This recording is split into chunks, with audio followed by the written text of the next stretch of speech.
الحمد للہ وحدہ والصلاة والسلام علی من لا نبی بعدہ اما بعد فاعوذ باللہ من الشیطان الرجیم بسم اللہ الرحمن الرحیم ان المجرمین فی ضلال وسعر یوم یسحبون فی النار علی وجوہہم ذوقوا مس سقر انا کل شیء خلقناہ بقدر۔ بے شک جرم کرنے والے سزاؤں اور بھڑکتی دوزخ میں پڑے ہوئے ہوں گے۔ وہ دن کیسا ہوگا جب انہیں آگ میں چہروں کے بل گھسیٹا جائے گا۔ آگ میں جلنے کا مزہ چکھو، بے شک ہم نے ہر چیز کو ایک اندازے پر بنایا ہے۔ آج ہماری سورہ القمر کی آیہ مبارکہ 49 تک کی تلاوت و ترجمہ کا شرف نصیب ہوا۔ سامعین، کل ہمارے درس مبارک میں آخری کلمات قیامت کے حوالے سے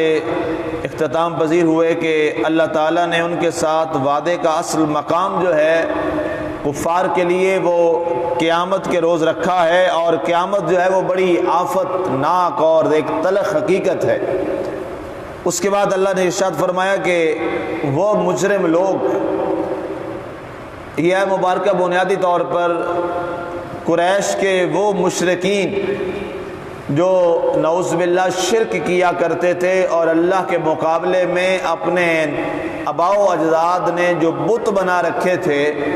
ان بتوں کی عبادت کرتے تھے، ان کے متعلق یہ آیات جو ہیں وہ نازل ہوئی ہیں۔ تو اللہ تعالیٰ نے ارشاد فرمایا ان المجرمین فی ضلال وسعر، فرمایا بے شک جو مجرم لوگ ہیں، جرم کرنے والے ہیں، اب اس وقت بھی اور اس وقت بھی اور قیامت تک جو سب سے بڑا جرم ہے وہ اللہ کے برابر کسی کو خدا ماننا۔ شرک سے بڑا جرم کائنات میں کوئی نہیں ہے۔ شرک سب سے بڑا جرم ہے کہ اللہ تعالیٰ کی ذات ہماری خالق ہے، مالک ہے اور رازق ہے، لیکن اس کے خالق و مالک اور رازق ہونے کے باوجود اگر کوئی انسان، کوئی شخص کسی اور کو اپنا مالک سمجھ بیٹھے اللہ جیسا، اور کوئی کسی کو اپنا خالق سمجھ بیٹھے اللہ جیسا، اور کوئی کسی کو رازق سمجھ بیٹھے اللہ جیسا، اور کسی اور کے سامنے اپنا سر جھکا کے سبحان ربی اعلیٰ پڑھے، تو اللہ تعالیٰ نے فرمایا اس جیسا ظالم شخص کائنات میں کوئی نہیں، کیونکہ سبحان ربی العظیم اور سبحان ربی الاعلیٰ کا یہ جو کلمہ ہے یہ صرف اور صرف رب ذوالجلال کی ذات کے لیے روا ہے، بس اس کے علاوہ یہ کسی اور کے لیے نہیں ہے۔ یہ پیشانی اللہ تعالیٰ نے جھکنے کے لیے صرف اور صرف اپنے رب کے حضور کے لیے بنائی، اور اسی کے حضور ہم اپنی جبین نیاز جھکا کے ہم اللہ کے حضور اقرار کرتے ہیں۔ اور کیا خوبصورت کلمہ ہے، انسان قیام میں ہوتا ہے اور قیام سے کتنا نیچے جھکتا ہے،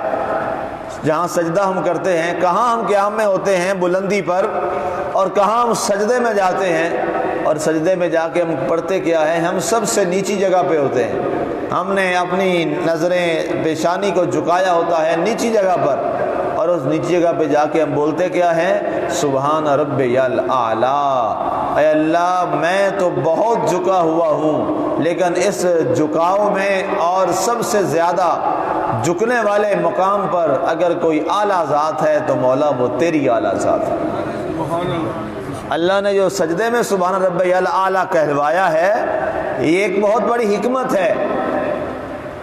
قیام میں نہیں کہلوایا سبحان ربی الاعلیٰ، رکوع میں بھی نہیں کہلوایا سبحان ربی الاعلیٰ، سجدے میں کہلوایا جو سب سے زیادہ جھکنے والا مقام ہے۔ اور اللہ تعالیٰ کے رسول صلی اللہ علیہ وسلم ارشاد فرماتے ہیں، رب فرماتا ہے کہ میرا بندے کے ساتھ جو قرب کا وقت ہے سب سے زیادہ جب میں اپنے بندے کے قریب ہوتا ہوں اور میرا بندہ میرے قریب ہوتا ہے، فرمایا وہ سجدے کا وقت۔ سبحان اللہ۔ سجدے کی جگہ اور سجدے کا وقت جو ہے اور سجدے کا جو لمحہ ہے یہ وہ قیمتی ترین لمحہ ہے جو سب سے زیادہ بندے اور رب کے قرب کا مقام اور جگہ۔ تو اس بنیاد پر فرمایا کہ جنہوں نے اللہ کے مقابلے میں کسی اور کو اپنا معبود بنا لیا، اپنا خدا بنا لیا، اور اللہ جیسا کسی کو اپنا معبود سمجھ لیا، تو فرمایا یہ مجرم لوگ ہیں، انہوں نے بہت بڑا جرم کیا ہے۔ ان المجرمین فی ضلال، بے شک یہ جو مجرم ہیں یہ بڑی گمراہی میں ہیں، انہوں نے اپنا راستہ بھلا دیا ہے۔ وسعر، اور یہ وہ لوگ ہیں جو بڑکتی ہوئی آگ میں، دوزخ میں پڑے ہوئے ہیں، اور انہیں اس بڑکتی ہوئی آگ اور دوزخ میں ڈال دیا جائے گا۔ یوم یسحبون فی النار علی وجوہہم، اللہ اکبر، اور ان کا دوزخ میں جو ڈالا جانا ہے وہ کس انداز میں خطرناک ہوگا؟